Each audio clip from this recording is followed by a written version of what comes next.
प्यारे बच्चों, आज हम हाई स्कूल बोर्ड परीक्षा 2025 की दृष्टि से रंग संबंधी, पेंसिल संबंधी, ब्रश संबंधी कॉन्सेप्ट को क्लियर करेंगे कि ब्रश संबंधी या पेंसिल संबंधी, रंग संबंधी काफ़ी प्रश्न आप देखते हैं ऑब्जेक्टिव प्रश्नों में पूछे जाते हैं। तो आज इसी कॉन्सेप्ट को हम क्लियर करेंगे। तो सबसे पहले हम देखते हैं रंगों का वर्गीकरण। रंग हम जानते हैं 3 प्रकार के होते हैं, प्राथमिक, द्वितीयक और तृतीयक रंग। इसके बाद हम गर्म और ठंडे रंगों के बारे में जानेंगे और फिर उदासीन रंग क्या होते हैं इनके बारे में समझेंगे। तो सबसे पहले हम रंग में देखते हैं, देख रहे हैं इस चित्र में आपके 3 प्राथमिक रंग देख रहे हैं, लाल, नीला और पीला। ये 3 प्राथमिक रंग दिखाए गए हैं। तो ये 3 प्राथमिक रंग होते हैं। जबकि देख रहे हैं बैगनी, हरा और नारंगी, ये 3 द्वितीयक रंग हैं। इस प्रकार से 3 प्राथमिक रंगों की संख्या 3 होती है और द्वितीयक रंगों की संख्या भी 3 ही होती है। तो प्राथमिक रंग या मुख्य रंग देख रहे हैं, लाल, नीला और पीला, ये 3 प्राथमिक रंग हैं। जबकि बैगनी, हरा और नारंगी, ये 3 द्वितीयक रंग हैं। फिर इसमें एक कॉन्सेप्ट हम और क्लियर करेंगे। जैसे पूछता है कि लाल रंग का विरोधी रंग कौन सा है, तो लाल रंग का विरोधी रंग देख रहे हैं सम्मुख, लाल के सम्मुख हरा रंग है, इसलिए लाल का विरोधी हरा मिलेगा। नीला के सम्मुख नारंगी है, तो नीला का विरोधी नारंगी मिलेगा। और देख रहे हैं पीले के सम्मुख बैगनी है, पीले का विरोधी रंग बैगनी रंग होगा। और इससे समझेंगे, अगर पूछता है लाल और नीला रंग मिलाने से कौन सा रंग बनता है, तो देख रहे हैं लाल और नीले के मध्य में बैगनी आता है, तो लाल और नीले को मिलाने पर बैगनी रंग का निर्माण होगा। इसके बाद यदि प्रश्न पूछता है नीला और पीला रंग मिलाने से कौन सा रंग बनेगा, तो देख रहे हैं नीले और पीले के मध्य में हरा रंग है, तो नीला और पीला रंग मिलाने से ग्रीन अर्थात हरे रंग का निर्माण होगा। और तीसरा, यदि पीले और लाल रंग के मिश्रण से पूछता है कौन सा रंग बनेगा, तो लाल में पीला रंग मिलाने से नारंगी रंग का निर्माण होता है। तो इस प्रकार से देख रहे हैं इस फिगर से हम समझते हैं, पहली बात तो 3 प्राथमिक रंग, इसके बाद 3 द्वितीयक रंग कौन कौन से होते हैं, और फिर इन रंगों में किस रंग का विरोधी कौन सा रंग है, और साथ ही कौन से 2 रंग को मिलाने पर कौन सा द्वितीयक रंग तैयार होता है। तो इस चार्ट के माध्यम से आप देख रहे हैं हम 4 प्रमुख जानकारी करते हैं और इनसे रिलेटेड प्रश्न यूपी बोर्ड एग्जाम में लगातार पूछा जाता है।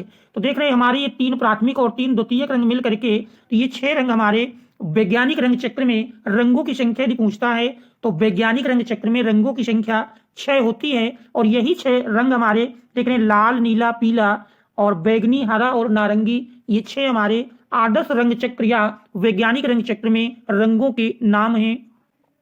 इसके बाद फिर हम देखते हैं, देख रहे प्राथमिक रंग या मूल रंग, वे रंग जो किसी मिश्रण के द्वारा प्राप्त नहीं किए जा सकते उन्हें प्राथमिक या मूल रंग कहते हैं। इनकी संख्या 3 है, पीछे हमने पढ़ा लाल, नीला और पीला, तो ये 3 प्राथमिक रंग हैं।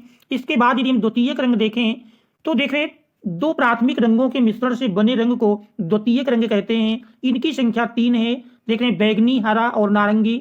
बैगनी आपने पढ़ा लाल और नीला मिलाने से बैगनी रंग का निर्माण होता है, नीला और पीला मिलाएंगे हरे रंग का निर्माण होगा, और पीले और लाल को मिलाएंगे तो इससे नारंगी रंग का निर्माण होता है। तो इस प्रकार से द्वितीयक रंग बनते हैं।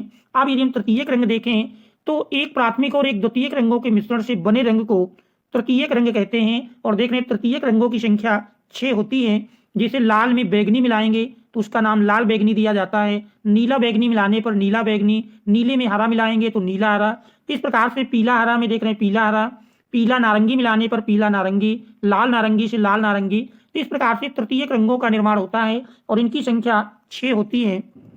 इसके बाद यदि हम गर्म रंग की बात करें, तो गर्म रंग लाल, नारंगी और पीला, ये गर्म रंग हैं, जिनमें प्रमुख रूप से लाल रंग ये गर्म रंग कहलाता है। विकल्प में काफी आपका पूछा जाता है, दिए गए विकल्पों में बताइए कौन सा गर्म रंग है। तो याद रहे गर्म रंग लाल है, नारंगी है, पीला है।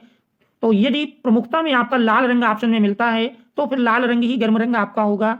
और इसके बाद ठंडे रंग में नीला, हरा और बैगनी, ये ठंडे रंग हैं, इनसे ठंडक की अनुभूति होती है।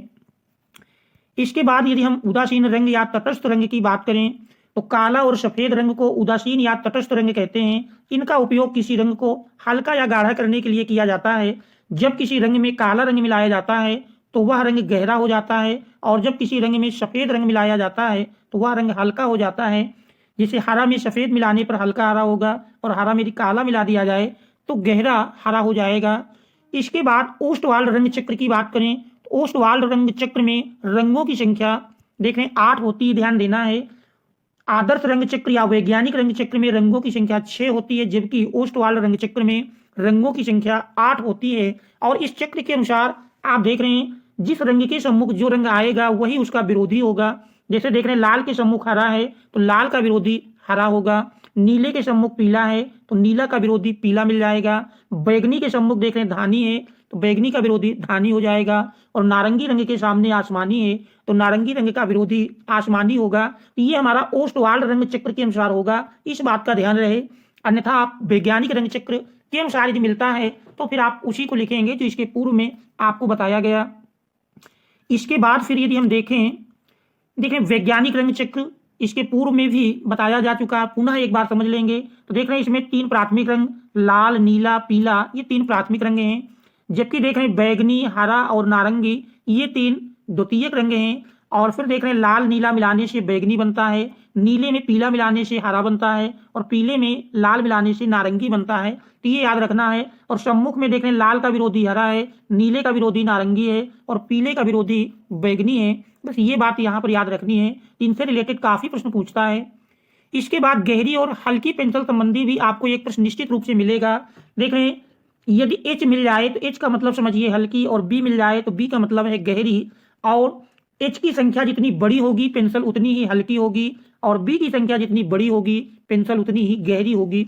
जैसा कि आप चित्र में भी देख रहे हैं 9H सबसे हल्के दिखाया गया है, और देख रहे हैं 8B करके ये सबसे गहरी है। जैसे जैसे संख्या कम होती जा रही है तो वैसे पेंसिल कम डार्क होती जा रही है। इसी प्रकार एच में देखेंगे एच की संख्या जैसे जैसे बढ़ती जाती है पेंसिल वैसे ही हल्की होती जाती है। इस क्रम से याद रखना है। अगर प्रश्न में आता सबसे हल्की पेंसिल कौन सी है तो दिए गए विकल्पों में एच का नंबर जिसमें सबसे बड़ा होगा वो सबसे हल्की होगी। और यदि पूछता है कौन सबसे अधिक गहरी है या डार्क है तो बी की संख्या जिसमें सबसे अधिक होगी वो सबसे डार्क होगी। इसके बाद यदि हम ब्रश संबंधी ज्ञान करें तो ब्रश में पतले और मोटे ब्रश की पहचान, देखिए जितना नंबर छोटा उतना ब्रश पतला होगा और जितना नंबर बड़ा होगा ब्रश उतना ही अधिक मोटा होगा। तो देखिए जैसे 0 से लेकर 9 तक की संख्याएं लिखे हैं तो 0 नंबर का ब्रश सबसे पतला होगा, 1 नंबर उसकी तुलना में थोड़ा मोटा होगा, 2 नंबर और मोटा। इस प्रकार से 9 नंबर की बात करें तो फिर इन नंबरों में सबसे बड़ा आपका या सबसे मोटा कहें 9 नंबर का ही होगा। 8 नंबर 9 की तुलना में पतला होगा, 7 नंबर इन दोनों की तुलना में पतला होगा। तो इस तरह से ब्रश की पहचान करेंगे। और इसके बाद इनसे संबंधित 50 आलेखन कला पर आधारित ऑब्जेक्टिव प्रश्नों को यदि हल आप देखना चाहें जो कि महत्वपूर्ण है और लगभग प्रत्येक प्रश्न यूपी बोर्ड में लगातार पूछा गया है तो उसका लिंक डिस्क्रिप्शन पर मिल जाएगा। उस लिंक के माध्यम से आप उन प्रश्नों को देख लेंगे तो शायद ही आपको अलग से कोई प्रश्न पढ़ने की आवश्यकता होगी, सारे प्रश्न आपको उसी से मिल जाएंगे। और यदि चैनल पर आप नए हैं तो चैनल को सब्सक्राइब कीजिए, वीडियो को लाइक कीजिए और मित्रों तक शेयर अवश्य कर दीजिए। Thanks all of you for watching.